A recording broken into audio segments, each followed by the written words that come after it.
doing a lot of NBA talk today. All right, Carmelo, baby. Shh. It's not official yet. LeeJay standing up and clapping. Okay, are you done?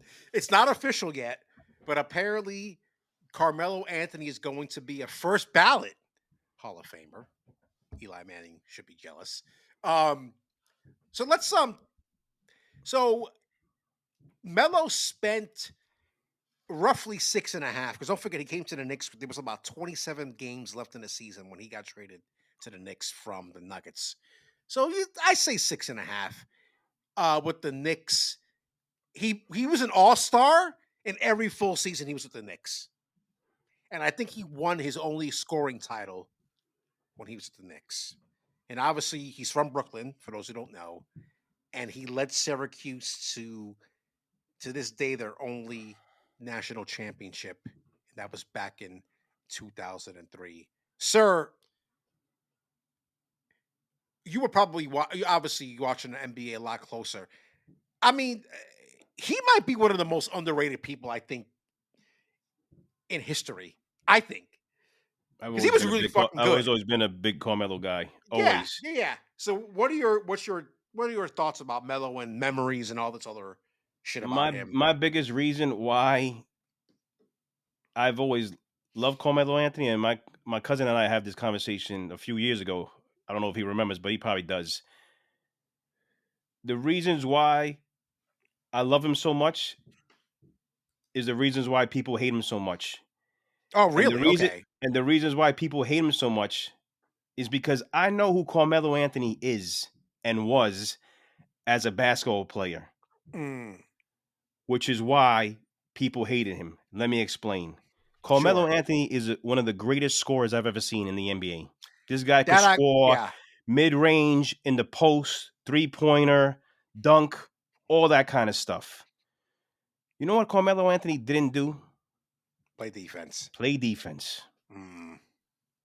I knew exactly what the Knicks were getting when they got Carmelo Anthony because that's what we needed. But that's why people hate on him. Newsflash, guys, no one plays defense. Even when he was playing, no one played defense. Very few people play defense. He wasn't one of them. You have to accept that. Then you could understand and accept and congratulate him making it to the soon to be Hall of Fame. He's going to make it. Oh yeah, And absolutely. accept that. The arguments are stupid because a lot of it does who you wanted him to be, that's not who he was as a player. And this to this day, the same argument happens. They gave up too much. Just look at the players they gave up for him. What the fuck did they do in their NBA career? What was the Timothy trade? Do you remember? Mozgov, Okay. Wilson Chandler, Danilo Gallinari. Oh God. What did they do? There was a few other people involved in that trade. Tell I'm me bringing what it they up did. now. Yeah. I think Chauncey Billups. Besides Chauncey, did they trade? Did they trade? I think Chauncey was in that trade. Besides Chauncey, because he's a Hall of Famer, obviously, but it wasn't because of the Knicks. Mm-hmm. He already had his career. It's a stupid. Anybody. The only thing that I'll give to anyone that wants to argue it is that he was coming to the Knicks anyway. Apparently, that was a rumor. Okay. They could have waited to the end of the year to get him. But I always say that you never know to wait to the end of the year to sign someone because you never know what somebody else is going to come in and do, You want to especially go? when it comes to money. Let's go through this because okay. So the Knicks received Carmelo Anthony, Chauncey Billups, Oh, they Sheldon, received him. They received yeah, him, right. Sheldon Williams, Anthony Carter, and Ronaldo Balkman. Walkman. Let's see who the Nuggets and even the draft picks didn't work out. Wilson Chandler, Nope. Gallinari, Nope. Mozgov, Nope. Raymond Felton. Raymond Felton. That was the point guard, not Now, Bunch Billups. Felton. here are the draft picks and who they ended up being. 2012, number 38 pick was Quincy Miller. Who? I Okay. don't know who the fuck that is. The 51st pick in the 2013 draft, Romero Osby. Who? Don't Mm-hmm. know. 2014 number 12 pick was Dario Sarkic. Who? I don't know who the fuck that is. I think he's still in the Okay. league. Okay, but he's not Decent like a player, he's but not he's like an not. Yeah, he's not. all-star. Yeah, no. And then in 2016, it was a pick swap. Denver selected Jamal Murray with the number 7 pick. That's it. That's your argument, Jamal Murray. $3 million in cash. Is There that you your go. argument, Jamal Murray, who's a good NBA player? Okay. He plays for the Okay. Nuggets. He's the point guard. You know who that is? Oh, he's still there. Okay. Yeah. I probably don't What's know your who that argument? is. Yeah. Just ask yourself, the non-Knicks fan, would you have done that trade without even having Yes. hindsight right now and looking back on it? Absolutely would have done Of that trade. course. You get Melo. Come He on. makes you're getting you got prime Melo. He was what was he 26, 27? Hold on. I'm going to tell you right now. He was, when they got him, he was 26 years old. 26 years old. And in the 8 years in Denver, because I have his basketball reference up right now, he averaged 24.8 points a game. And he was top. He got MVP votes and won. He won the second rookie of the year. I forget who won the rookie of the year that year. LeBron. Oh, 2003. Okay. He was NBA. He got votes for MVP 1, 2, 3, 4 of the 8 years he played in Denver. They made it to a Western Conference Finals. Mm-hmm. As long you got to just take that stuff out of it. You got to. Sometimes the people that you go for or root for don't have all around games. You have to understand who they are as players. Yeah. You just have to.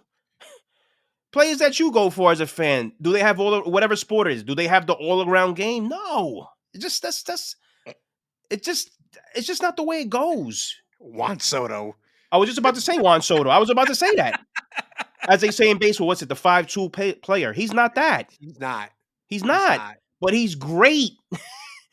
And who would not trade for him or sign for him? Yeah. Right? That's the I was going to say him. That's the perfect example. If you want to do it, compare it to baseball and a player in another sport. Perfect example. Yeah. Yeah. But I mean, look at all 10 out of 10 times, you're trading for Juan Soto or you're trying to sign Juan Soto. Facts. Well, it reminds me of like all these like like receivers in the NFL who are thought of like as possession receivers. Like they're gonna catch the ball, but they're not gonna have a lot of yards after catch, right? But they'll catch the ball. Every ball throws to them. Wayne Corbett. He'll catch every ball. He didn't have blazing speed. He's not gonna do what Randy Moss could do for you or Chad Ochocinco, but he's a good receiver. He's reliable. And he gets the job done. Yeah. That's what we're talking about here. Guys like that. So whoever doesn't think Carmelo belongs in the Hall of Fame, you're an idiot. And you should just stop watching sports. I mean, so there were, you tell me, because I don't know if I remember this, but like, and I think this goes to my gap in NBA, like watching and stuff like that, but they were even saying he's like a cultural icon in a way. Yeah, he's still doing stuff now. Yeah. I could see that. I could see that. Okay, so that does make sense to you. Okay. But he's not even a stupid person. No, he's not. No. He seems to be a good businessman. I listen to his podcast from time to time. I like it. I like the guests they have. He's in the wine business. Oh, really? Yes. I think he's also trying to get a piece of the Wizards now. I think I saw that somewhere. He's still married to Lala, by the way. Are they still married? I didn't think they were still married. Oh, no, they're not. They got divorced. Yeah. 2021. That could be where the cultural thing comes. His son's about to go to Syracuse. Oh, really? I didn't realize. Yeah, that. He's going to Syracuse. So Carmelo's still relevant too. He doesn't seem like a bad guy. I haven't really heard anything about him like that in the news and stuff like that. Never. Yeah. So, guys, just stop with the hate, man. The guy was a scorer. That's what he did. That's what he did. You never hear about it say, oh, Rodman was a great rebounder. He was a great defender. You never heard he sucked at offense. You don't hear that. Yeah. It's the same thing. It's just the opposite. Right? No one bitches about Rodman's game and how they hold that against him. He sucked at offense. Yeah. But he was a great rebounder and he was a great defender. That's it. Come on, guys. By the way, 3 gold medals for Anthony too. Come on. Probably got those hanging from his torpedo bat. Sorry, come on. By the way, for those who are unaware, Lala was a big on MTV back in the day Mm-hmm. Back, when yep. they actually used to play videos. So that could be where the whole culture thing comes from.